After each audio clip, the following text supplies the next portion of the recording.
Today on NewsWatch, lawmakers grilled the leader of the nation's largest abortion provider Tuesday. Hear what's ahead in the fight to defund Planned Parenthood. Plus, the U.S. is failing when it comes to preventing Americans from joining Islamic terror groups. That's the finding of a new report. We'll break down the details. And it's about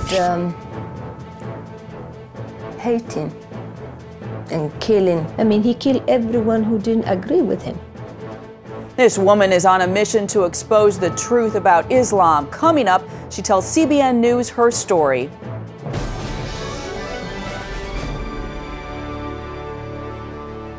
And thanks for joining us for CBN NewsWatch. I'm Heather Sells. The fight to defund Planned Parenthood took center stage in Washington on Tuesday.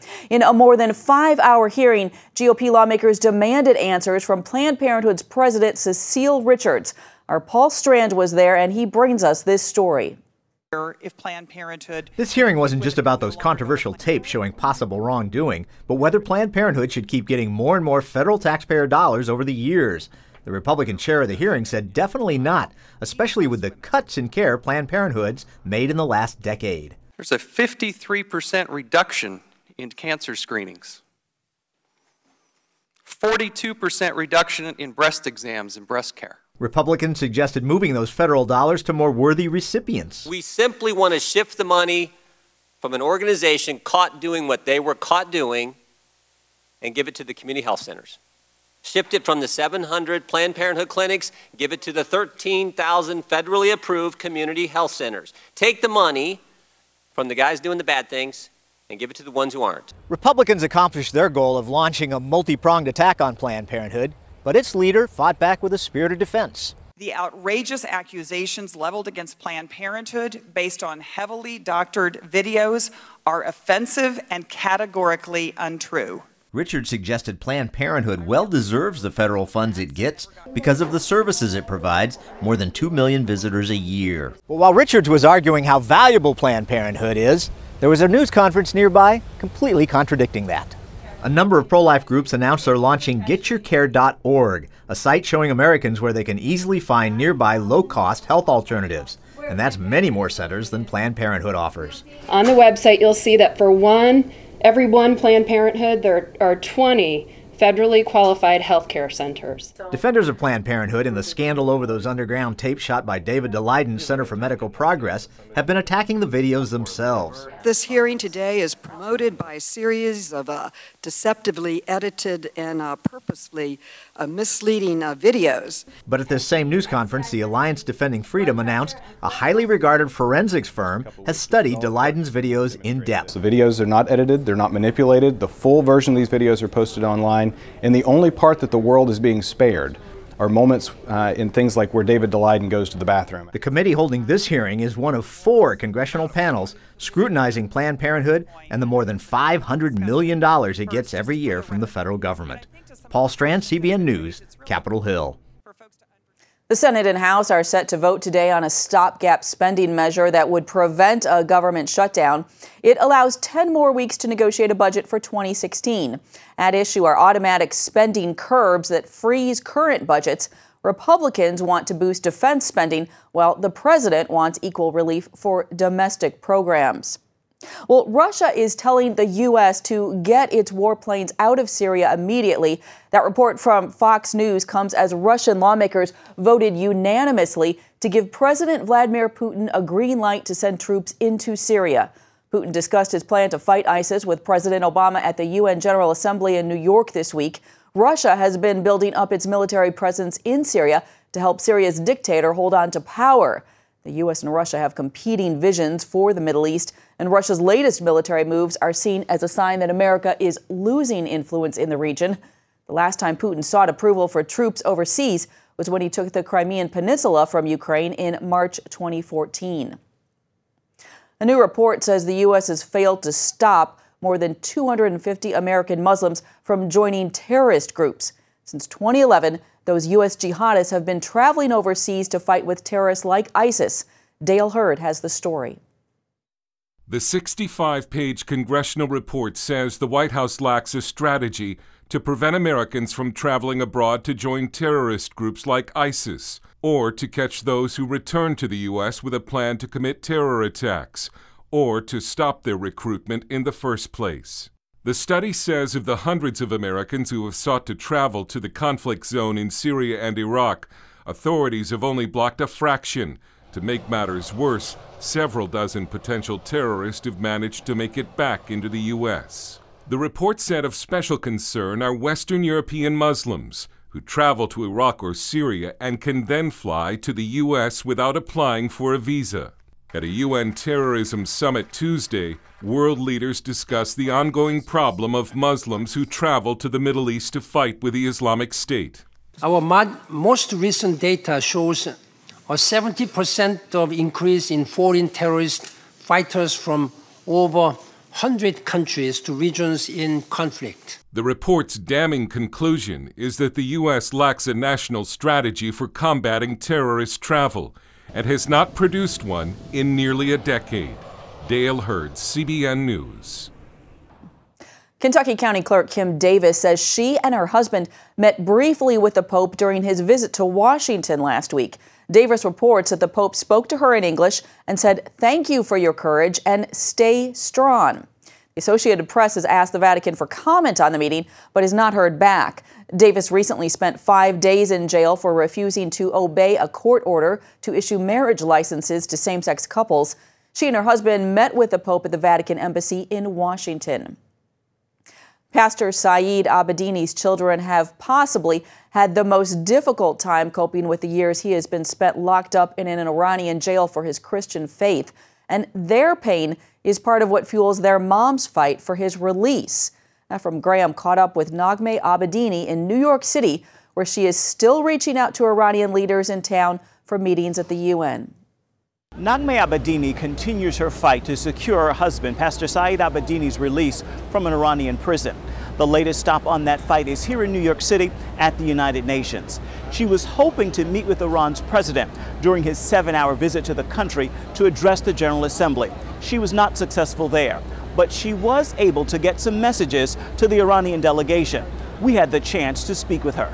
They know I'm here. They have received my notes and letters. That has been confirmed that they have received it, but they have not confirmed a meeting with me yet. I don't understand it. I don't know how I get up every morning. I don't know how I am able to function as a single mom. And with 2 kids who are hurting, every time I travel, it's their fear of what if she doesn't return. Comes back to them. They ask, you know, they're hurting, and I have to leave them at a time where they're hurting the most. For the last 3 years, they haven't had a father, and they've been having a mom who's traveled a lot. And so it's very difficult, very painful, but God's given me the grace and the strength. Naghmeh tells me her husband has been in an Iranian prison jail for his Christian faith for half of his children's lives, and they're now beginning to ask the tough questions. When they were toddlers, it was not as hard, but they're starting to ask me the hard questions of why doesn't God answer, and why we've cried so much, we've asked him, we've begged him, and Daddy loves Jesus, why wouldn't God want to free him now? Naghmeh plans to stay here in New York City as long as the United Nations is in session, and there's a chance that someone will hear her message. Reporting at the United Nations, Ephraim Graham, CBN News.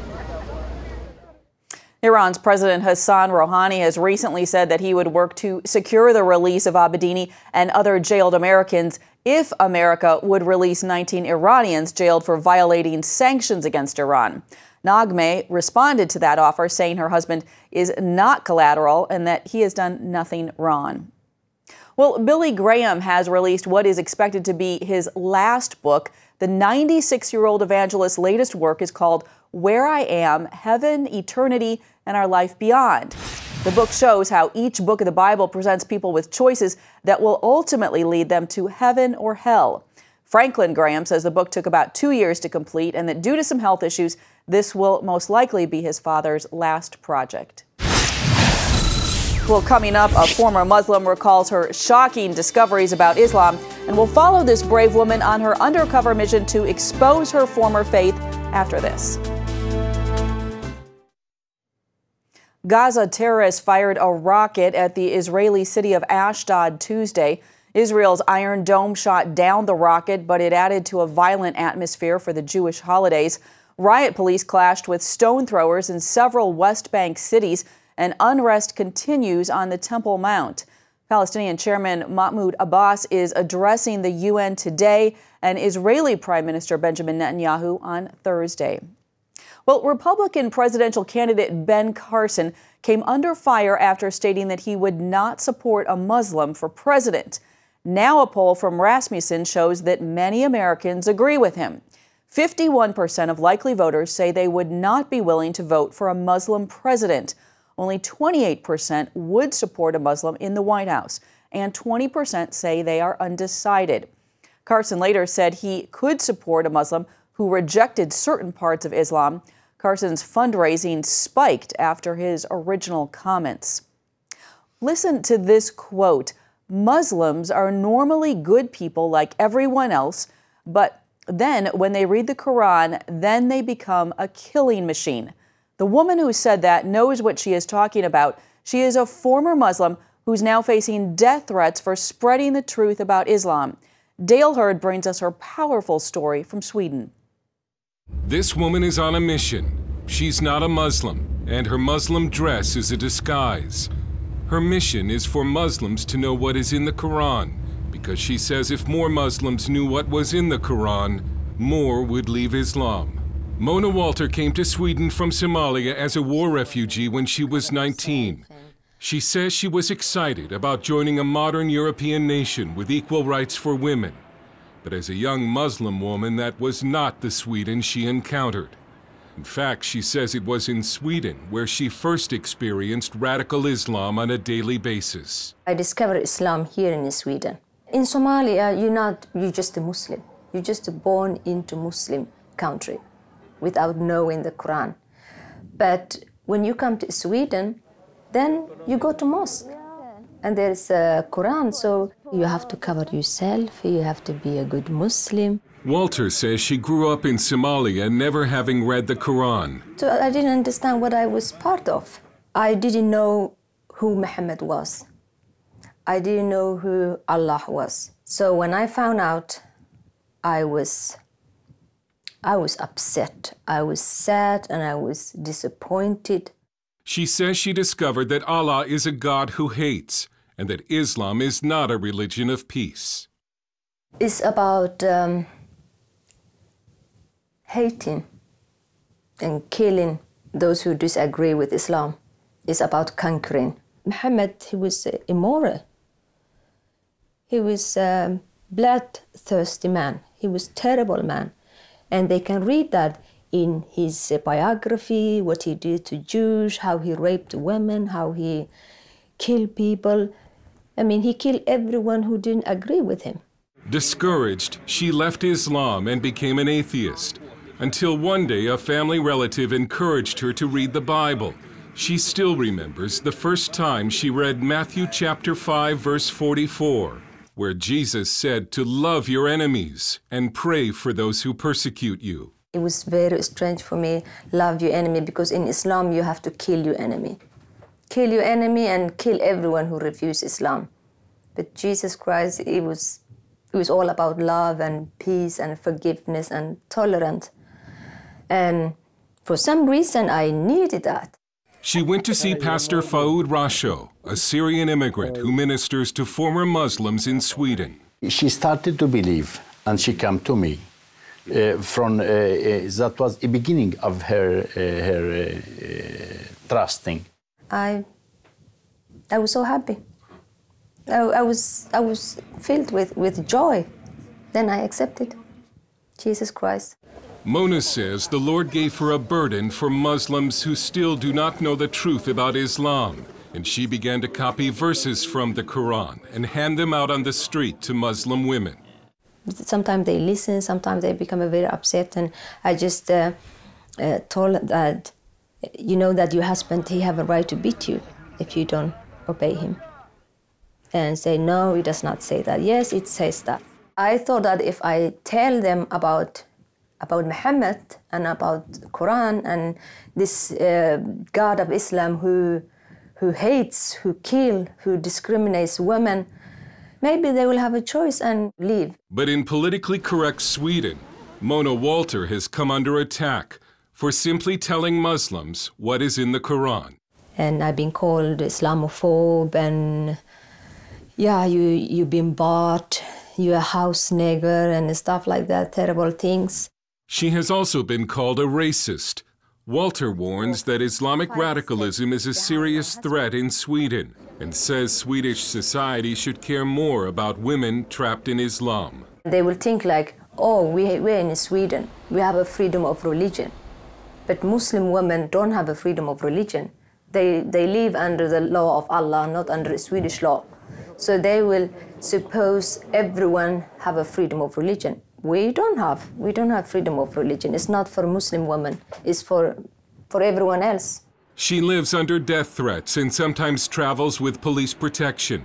She wanted to show us Muslim areas around Gothenburg, but had to first dress as a Muslim. She believes if she were to show her face, she would be attacked. I never go to those areas just to be in me, just to be in flesh and blood, Mona. I never get out of there alive. I mean, Muslims are normally good people, like everyone else. But when they read Quran, then they become a killing machine. This so-called ISIS or Al-Shabaab or Boko Haram, they're not extremists, they're not fanatical, or they're just a good Muslim. Good Muslim who follow the teachings of Islam. The Prophet Muhammad, he did that. They're doing just what he did. Walter now uses videos and speaking appearances to spread her message. And she says she won't stop, even though her life is in danger. Dale Hurd, CBN News, in Gothenburg, Sweden.